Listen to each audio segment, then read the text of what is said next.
গ্রামের মধ্যে এক পুরনো জীর্ণ বাড়ি দাঁড়িয়েছিল, যার দরজা আর জানালা বহু বছর ধরে বন্ধ হয়েছিল। গ্রামের লোকেরা প্রায়ই সেই বাড়ির কথা শুনত, কিন্তু কেউ কখনো তার ভিতরে পা রাখেনি। বলাবলি ছিল সেই বাড়িতে একটি অদ্ভুত অভিশাপ রয়েছে, এবং যারা সেখানে গিয়েছিল তারা আর কখনো ফিরে আসেনি। কেউ কেউ বলেন বাড়ির ভেতর একটি অশরীরী আত্মা বাস করে, আর যারা তার সামনে গিয়ে দাঁড়ায় তারা একসময় হারিয়ে যায়। গ্রামের লোকেরা জানত সে বাড়ি অতিক্রম করা মানে এক মহাবিপদে পা রাখা। কিন্তু রাহুল, এক তরুণ ছেলে, এসব কুসংস্কারকে একেবারেই গুরুত্ব দেয় না। সে মনে করত এগুলি শুধুমাত্র ভূতপ্রেতের গল্প, কিছুই সত্যি নয়।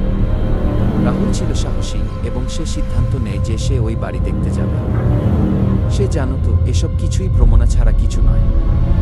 এক সন্ধ্যায় যখন সূর্যাস্তের পর রাতের অন্ধকার গ্রামে ছড়িয়ে পড়েছিল, রাহুল তার সাইকেল নিয়ে বাড়ির দিকে রওনা দেয়। গ্রামের রাস্তা সুনসান ছিল, যেন কেউ এখানে চলে আসে না। চারপাশে ঘন অরণ্য, গাছপালার ছায়ায় ঢাকা, আর পথের ধারে ঝোপঝাড়।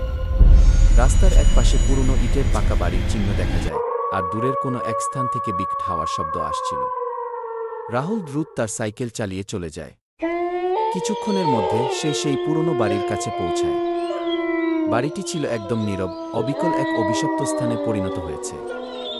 বাড়ির দেয়ালগুলি ধীরে ধীরে ক্ষয়ে গিয়েছিল, আর গাছপালাগুলো বাড়ির ছাদে উঠে গিয়েছিল, যেন এটি এক অরণ্যের অংশ। রাহুলের হৃদয়ে একটু ভয় অনুভূত হয়েছিল, কিন্তু তার সাহস তাকে থামতে দেয়নি। সে বাড়ির দিকে পা বাড়ায়, দরজাটা খোলা ছিল, যেমন কিছু তাকে ভিতরে ঢুকতে ডাকছে। রাহুল ভিতরে প্রবেশ করে। ভিতরে একটুকু আলো ছিল না, সারা বাড়ি অন্ধকার। পোকামাকড় আর মাকড়সার জালে ভর্তি ছিল। তার সামনে এক দীর্ঘহোল ঘর ছিল, যার এক পাশে মেঝে ভেঙে গিয়েছিল। একে একে সে কয়েকটি ঘর দেখল, কিন্তু কোথাও কোনো মানুষের অস্তিত্ব ছিল না। সবকিছু মৃত, নিষ্প্রাণ, আর ভূতের গল্পের মতো অন্ধকার। রাহুল ভিতরে প্রবেশ করে। ভিতরে একটুকু আলো ছিল না, সারা বাড়ি অন্ধকার। পোকামাকড় আর মাকড়সার জালে ভর্তি ছিল। তার সামনে এক দীর্ঘহোল ঘর ছিল, যার এক পাশে মেঝে ভেঙে গিয়েছিল। একে একে সে কয়েকটি ঘর দেখল, কিন্তু কোথাও কোনো মানুষের অস্তিত্ব ছিল না। সবকিছু মৃত, নিষ্প্রাণ, আর ভূতের গল্পের মতো অন্ধকার। তারপর সে দেখতে পেল একটি দরজা খোলা, আর সেই দরজা দিয়ে একটি অন্য ঘরে প্রবাহিত হতে থাকে এক মৌসুমী বাতাস। রাহুলকে কিছুটা উদ্বিগ্ন করে সে সেই ঘরে প্রবেশ করে। ঘরটি ছিল পুরনো, তবে তেমন কিছু অদ্ভুত ছিল না। তবে তার নজর আকর্ষণ করল দেয়ালে ঝুলন্ত এক ছবির দিকে। ছবিটি ছিল এক পুরনো ফটোগ্রাফ, যেখানে একটি পরিবারকে দেখা যাচ্ছিল, তবে সেখানে এক অদ্ভুত বিষয় ছিল। ছবির মধ্যে থাকা এক মহিলার মুখটা যেন হঠাৎ নড়ে উঠেছিল, এবং সে হাসছিল। তার হাসি ছিল ভয়ানক, অস্বাভাবিক। রাহুল ছবি থেকে চোখ ফেরাতে চেষ্টা করেছিল, কিন্তু ছবি তার দৃষ্টি থেকে বের হতে চাইছিল না। ছবির সেই হাসি মুখ যেন তার মধ্যে প্রবাহিত হচ্ছিল। রাহুল যখন চোখ সরিয়ে তাকাতে যায়, তখন হঠাৎ একটি গভীর শীতল অনুভূতি অনুভব করল। তার চারপাশের বাতাস যেন হঠাৎ তীক্ষ্ণ হয়ে উঠেছিল। সে নিজের পায়ের নিচে মাটি খোঁজে, কিন্তু কিছুই বুঝতে পারছিল না। ঘরের এক কোণে একটি পুরনো আয়না ঝুলছিল, যেখানে তার প্রতিচ্ছবি ছিল না। সেখানে এক অদ্ভুত অশরীরী রূপ ছিল, এক মুখ যা রাহুলের দিকে তাকিয়েছিল। সেই মুখ হাসছিল, এবং হাসির আওয়াজ বাড়তে থাকল।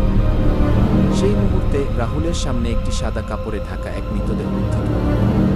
তার চোখের সামনে দেহটি নড়াচড়া করতে শুরু করল। অদ্ভুত, ভয়াবহ আওয়াজে দেহটি ধীরে ধীরে পেছন দিকে চলে গেল। রাহুল নিজের পায়ে দাঁড়াতে পারেনি, তার শরীরে শীতলতা ছড়িয়ে পড়ছিল। এদিকে ঘরের দেয়ালে এক অদ্ভুত রক্তের দাগ দেখা দিল।